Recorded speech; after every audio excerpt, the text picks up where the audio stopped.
লীগের দোসর জাতীয় পার্টিকে নিরাপত্তা দিতে গিয়ে ভিপি নূরকে পিটিয়ে আহত করেছে আইন শৃঙ্খলা বাহিনী।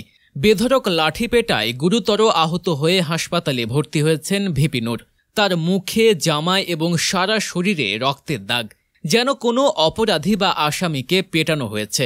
ফ্যাসিবাদ বিরোধী আন্দোলনে যুক্ত থাকা ভিপি নূরকে এমনভাবে মারার সমালোচনা হচ্ছে দেশব্যাপী। 29 আগস্ট জাতীয় পার্টির কার্যালয়ের সামনে আইন শৃঙ্খলা বাহিনীর সঙ্গে গণ অধিকার পরিষদের নেতাকর্মীদের এই সংঘর্ষের ঘটনা ঘটে। প্রত্যক্ষদর্শীরা জানান, শুক্রবার রাত 8:15টার দিকে দ্বিতীয় দফায় জাপা কার্যালয়ের সামনে জড়ো হন গণ অধিকার পরিষদের নেতারা। তখন এ ঘটনা ঘটে। এর আগে সন্ধ্যায় জাপা কার্যালয়ের সামনে এক দফা সংঘর্ষ হয়। হামলার প্রতিবাদে মশাল মিছিল বের করে গণ অধিকার পরিষদ।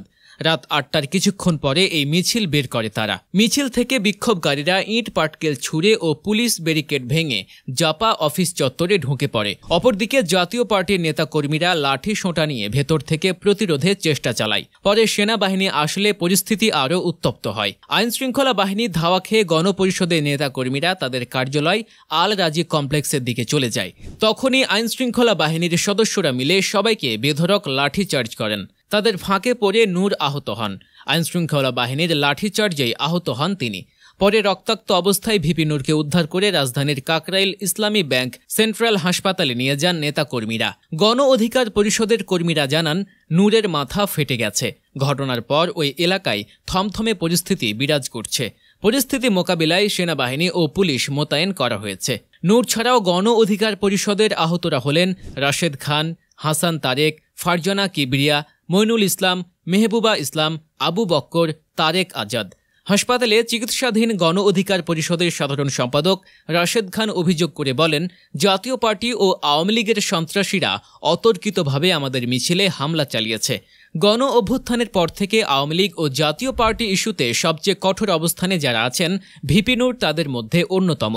জাতীয় পার্টি নিয়ে সব সময় কড়া বার্তা দেন তিনি। জাতীয় পার্টির চেয়ারম্যান জিএম কাদেরকে গ্রেফতারের দাবি জানিয়ে নূর হুঁশিয়ার করেছিলেন, তাকে গ্রেফতার না করলে সচিবালয় ঘেরাও করা হবে। গণ অধিকার পরিষদ ও ভিপি নূরের উপর বর্বরোচিত হামলায় সমালোচনা আর নিন্দার ঝড় বইছে, যাতে যোগ দিয়েছেন বৈষম্য বিরোধী আন্দোলনের নেতারাও।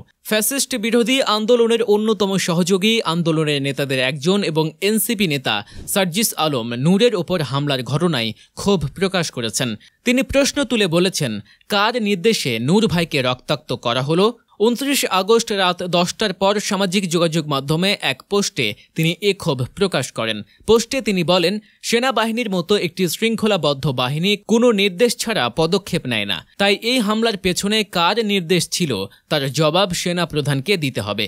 সার্জিস বলেন, আন্দোলনের অন্যতম সহযোদ্ধা নূর ভাইয়ের ওপর সেনাবাহিনীর এই বর্বর রক্তাক্ত হামলাকে আমি স্বাভাবিক হামলা হিসেবে দেখি না। সেনাবাহিনী উপরের নির্দেশ ছাড়া একটি পাও ফেলে না। তাহলে কার নির্দেশে নূর ভাইকে রক্তাক্ত করা হলো? তিনি আরও দাবি করেন, সেনাবাহিনীর ভেতরের একটি মহল রাজনৈতিক স্বার্থে এমন হামলার সঙ্গে যুক্ত থাকতে পারে। একই সঙ্গে পুলিশের মধ্যকার আওয়ামীপন্থী ব্যক্তিদের বিরুদ্ধেও কঠোর ব্যবস্থা নেওয়ার আহ্বান জানান তিনি। এদিকে এ ঘটনায় ক্ষুব্ধ হয়ে অনেকে স্বরাষ্ট্র উপদেষ্টার পদত্যাগও দাবি করছেন।